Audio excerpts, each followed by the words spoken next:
수고하셨습니다. 네, 다음은 존경하는 이용선 의원님 질의하시겠습니다. 예, 서울 양천을의 이용선 의원입니다. 홍남기 부총리께 여쭙겠습니다. 네. 요즘 국가부채에 관한 논란도 있습니다만 국가부채는 그래도 선방을 하고 특별한 우리 재난위기 상황에 맞게 확장 재정을 잘 하고 있는 것 같습니다. 그런데 가계부채에 대한 걱정이 많은 것도 사실입니다. 우리 국민의힘 쪽에서는 문재인 정부 10대 국정 대참사 중에 하나로 가계부채를 꼽고 있는 것 같습니다. 통계를 하나 띄워주실까요? 예, 가계부채가 2008년 기준으로 97.7% GDP 대비. 그래서 지금 OECD에는 순위가 4번째에 해당하고 특히 G7 같은 선진국 평균 73.2%에 비해서도 좀 높습니다. 미국 75%, 영국 84%, 일본은 57.2% 좀 더 낮은 뭐 이렇게 해서 어떻든 우려와 걱정을 해야 되는 건 맞는데 어떻게 이렇게 늘었는가를 한번 살펴볼 필요가 있다고 봅니다. 이 가계부채라는 게 어느 한 해에 갑자기 생기는 문제가 아니기 때문에 그래서 한국은행 통계를 제가 분석을 해봤더니 이명박 정부 때 33.2%가 늘었습니다. 이것은 그 금액 대비입니다. 그러시고 박근혜 정부 때 31.7%, 두 개의 정부 9년간 합치게 되면 85.5%가 늘었습니다. 그 문재인 정부가 17년 중반부터 시작하는데 17년부터 19년까지 합치면 10.3%가 증가를 한 것 같습니다. 이게 객관적인 데이터고요.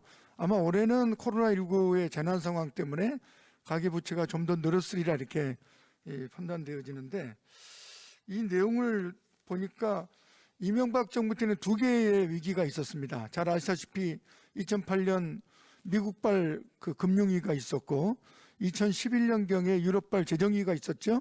네네. 그래서 이명박 정부 때 2008년 9년 같은 경제 그 하강과 후퇴가 심각했기 때문에 이것의 극복 일환으로 주로 그 건설 경기를 통해서 극복하겠다라는 국가 정책 기조가 있었던 걸로 기억하시죠? 네네. 그래서 뭐 4대 강도 그 중에 일환입니다만 또 하나는 건설 경기 활성화 역시 부동산 문제를 풀어야 되겠다. 부동산에 대한 노무현 정부 때 규제를 전폭적으로 해제하기 시작하죠. 그러다 보니까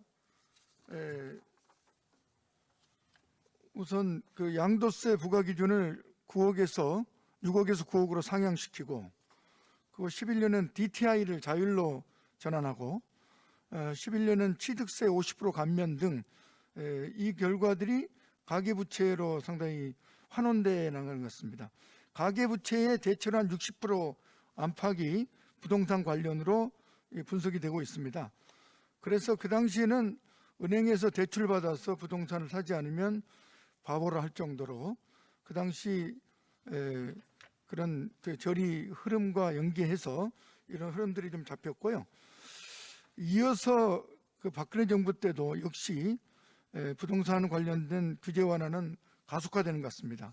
그래서 크게 보면 핵심과 폐지와 완화 이렇게 이제 상징할 수 있겠습니다만 2014년부터 16년까지 총 13번의 부동산 대책을 발표해야 되는데 그 내용이 LTV, DTI 일괄 완화 등등 다주택자 양도세 중과 폐지, 주택 청약 1순위 요건 완화, 또 재개발 조건의 30년 단축, 뭐 이런 등등등 그 부동산 활성화와 관련된 여러 가지 제도, 또 부동산 규제 완화 3법, 주택법, 재건축 초과이익 환수에 관한 법률, 도시 및 주거 환경 정비법 등 이 법제도 개선을 해서 소위 이른바 건설 경기와 부동산 그 어떻든 정책이 대폭적으로 이제 변화했고 이것들이 국민들의 이 부동산에 대한 투자로 이어졌다 이렇게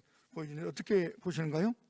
예, 의원님 지금 두 가지 말씀을 주셨는데 한 가지는 아까 가계부채와 관련해 가지고요. 의원님 말씀하신 대로 과거 정부 때 가계부채가 급격하게 증가를 했습니다. 아까 말씀하신 대로 2008년부터 12년까지 33%, 13년부터 16년 31.7%, 17년부터 19년까지는 10.3%가 늘어났고요. 연평균 기준 증가율을 보더라도 과거에 약 한 7%에서 한 10% 정도, 심지어는 이제 두 자릿수 늘어난 경우도 있었는데 17년, 18, 19년도에는 평균 한 5% 정도 늘어나가지고 가계부채 증가율이 사실 지금 정부 들어와서 굉장히 낮아졌습니다. 그런 측면에서는 물론 절대 규모는 쭉 늘어왔습니다만은 가계부채에 대해서는 과거 정부보다도 상당히 안정적으로 관리를 해왔다 이렇게 제가 말씀을 드리고요. 두 번째 의원님 말씀하신 대로 부동산 관련해서도 뭐 여러 가지 정책이 부동산 정책은 특히 그 성격상 1, 2년에 그치는 것이 아니고 정책의 효과가 4년, 5년, 7년 이렇게 가기 때문에 지금 말씀하셨던 과거에 여러 가지 부동산과 관련되는 규제의 완화 그 영향이 사실 지금에도 큰 영향을 미치고 있다고 저는 생각을 하고요. 다만 정부로서나 했던 이 가계부채에 대해서는 규모가 늘어난 것에 대해서 정부가 경계심을 갖고 가계부채 관리 방안을 좀 마련하면서 적극적으로 대응해 나가고 있다는 말씀을 드리고요. 특히 최근에 가계 신용대출이 조금 늘어나는 것에 대해서는 별도로 정부가 대책을 검토하고 있다는 말씀을 제가 드립니다. 예, 가계부채 문제가 이게 단순하게 부동산만 갖고 해결되는 문제는 아니라고 생각합니다. 매우 종합적 처방이 필요하고 가계부채의 구성 요소도 부동산도 있지만 소상공인들의 운영 등등 이런 대출도 있고요. 또 생활자금 서민들의 대출도 있는 것 같습니다. 특히 코로나19 이 재난위기 상황에서 이 소상공인들과 일반 서민들의 그 가계부담을 줄이기 위한, 즉 생계비를 줄이기 위한 이 정책들이 촘촘하고 꼼꼼하게 점검될 필요가 있겠다 이렇게 보이지고요. 그게 문재인 정부의 포용국가 정책과도 기조를 같이 하고 있다 생각을 합니다. 그래서 이번 예산에 아마 그런 기조가 저는 꼼꼼하게 잘 반영돼 있기 때문에 이 기재부 우리 부총리를 중심으로 해서 잘 좀 이 대책을 강구해 주시기를 부탁드립니다. 예, 그렇게 하겠습니다. 다음은 우리 과기정통부 최기영 장관님께 좀 물어보겠습니다. 예, 우리 도표 하나 띄워주실까요? 공공 와이파이 관련돼서 아유 잘못됐네요. 공공 와이파이요. 예, 이건 서울시가 작년에 조사한 공공 와이파이 현장 실태 조사입니다. 여기 보면 서울시가 자체 운영하는 AP가 있고요. 그다음에 그 제일 아랫단에 보면 이통사가 운영하는 AP. 주로 하지만 아랫단은 주로 과기정통부가 위탁을 해서 추진하고 있는 사업으로 알고 있는데 여기 보시면 아시겠습니다만 고장 비정상으로 나와 있는 비율이 차이가 많이 나시죠? 서울시 자체 운영 그 AP에 비해서. 예, 그리고 평균 그 속도, 다운로드, 업로드 등등 속도도 거의 배 이상 차이가 나는 것 같습니다. 이 통계를 보신 적 있습니까? 제가 본 기억은 없습니다. 이 통사 관련해서는요. 예. 지금 현재 공공 와이파이들이 대체로 크게 두 종으로 지자체가 직접 투자해서 운영하는 공공 와이파이와 그 이통사가 정부 과기정통부에 위탁을 받아서 운영하는 이 두로 나눠지는 것 같은데요. 이게 서울시가 이렇게 나왔고 아직 전파진흥을 통해서 전국 현황들은 지금 보고받지는 못했습니다만 대체로 양상은 비슷하다는 이야기는 지금 하고 있는 것 같습니다. 지금 공공 와이파이가 국책 사업이기도 하고 또한 총선의 공약이기도 해서 이것들은 내년부터 계속 확장 일로로 알고 있습니다. 내년부터 22년까지 공공 와이파이가 과기정통부가 10만 대 이상 계획을 갖고 있다고 봅니다만 이런 현재 실태를 개선하는 그 대책이 필요하다고 보는데 어떻게 생각하십니까? 예, 실은 이 공공 와이파이에 그 문제가 있는 것들이 많아서 올해 전면적으로 그 다 개선을 하고 있습니다. 아마 지금은 상당히 좋아졌을 것 같고요. 의원님 갖고 계신 자료는 아마 작년 말인 것 같은데. 작년 자료입니다. 예. 지금은 상당히 좋아졌을 것 같고 앞으로도 그 최신의 그 와이파이 AP를 지금 구축 중입니다. 아마 22년까지 구축하는 거는 훨씬 좋은 좋을 것 같습니다. 예. 그다음에 또 하나의 논점이 이제 서울시, 경기도, 부산시 같은 이 광역 지자체들이 자체 공공 와이파이를 지금 확대해 나가는 일로 있지 않습니까? 이것과 그다음 통신사가 하는 공공 와이파이하고의 그 영역의 충돌 문제가 좀 쟁점인 것 같습니다. 그런데 내용을 들여다보면 과기정통부가 통신사를 통해서 하는 건 주로 도로나 이런 쪽이 중심인 것 같고요. 그다음에 지자체, 광역지자체가 중심으로 하는 것은 대체로 공공기관, 마을을 중심으로 해서 필요한 공공 와이파이를 확대해 나가는 영역이 약간 좀 다른 것 같거든요. 그래서 물론 근본적으로 가게 되면 논란이 있을 수 있습니다만 좀 큰 틀에 있어서는 영역은 충돌하지 않는다 이렇게 보여지고, 그다음에 우리 한국판 뉴들의 그 집약되는 곳이 스마트 시티가 아니겠습니까? 그래서 디지털과 그린 그 뉴딜의 집약판이 사실은 스마트 시티로 집약될 텐데, 이런 흐름에 비춰봐서 이 공공기관이 이거 와이파이를 확대해 나가는 흐름에 있습니다. 그래서 이 양자의 그 중복이랄까, 이 갈등에 대해서 이거에 대해서는 어떤 입장을 갖고 계시는지요? 지금 과기정통부는 지자체랑 협력해 나간다는 입장이고요. 예. 실제로 서울시 약간 법적인 문제가 좀 있었기 때문에 그 문제 해소하는 것을 같이 협의를 했고요. 지금 협의가 잘 돼서 서울시랑 같이 협력해서 구축해 나갈 예정이고요.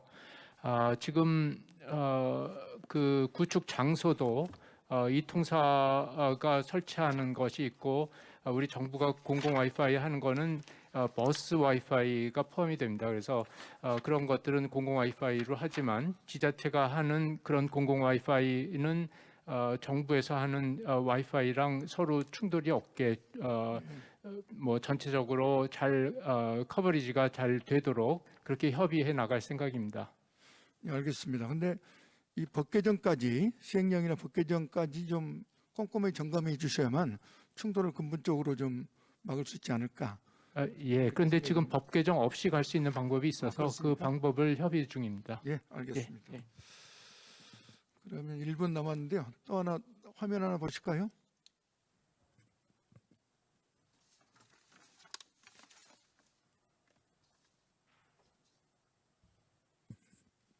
여러분 화면 보이시죠? 저 김포공항에 가장 가까운 마을에 있는 아파트 화면인데요. 이 동영상인데 안 돌아가나요?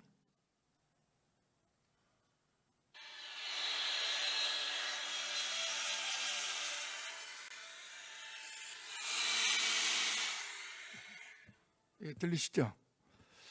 이게 심야에 김포공항에 착륙하는 이 비행기 모습입니다. 그 아파트의 옥상에서 촬영한 건데 매우 심각하죠. 심각하고 이게 아침 6시부터 밤 11시까지 이 착륙이 이루어지고 있습니다. 전국의 14개 공항에 약 66만 명이 이 소음에 시달리고 있고 살고 있습니다. 그런데 소음 피해 관련돼서는 법률에 의해서 지원하게 되어 있는데, 최근에 코로나19 상황 때문에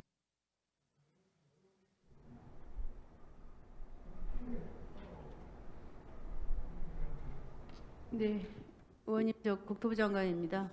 네, 의원님께서 말씀하신 그 항공기 소음 피해 지역 지원 사업에 대해서 말씀하신 것 같은데요. 원래 이제 그 항공기 그 소음 피해를 지원하기 위해서는 정부 예산안이 있습니다. 그 정부 예산안이 있는데 이게 그 착륙료 수익의 50% 수준으로 이렇게 지원하게 돼 있는데, 의원님께서 걱정하시는 것처럼 올해는 그 코로나 때문에 항공기가 제대로 항공 사업이 이루어지지 않음으로 해가지고 수입 자체가 감소해서 지원할 수 있는 금액이 줄었습니다. 그래서 내년 예산에 74억 원을 일단 반영하긴 했는데 이 문제에 대해서 좀 부족하다 이렇게 생각하시는 분들도 있을 것 같습니다. 이 부분에 대해서는 저희가 이 차년도, 그러니까 내후년에 착륙료 수익을 당겨서 집행할 수 있는 방법도 있습니다. 그런데 아무튼 국회에서 심의하는 과정에서 함께 협의해 나가도록 하겠습니다. 예. 네, 답변 드리겠습니다. 예. 예, 이용선 의원님 수고하셨습니다.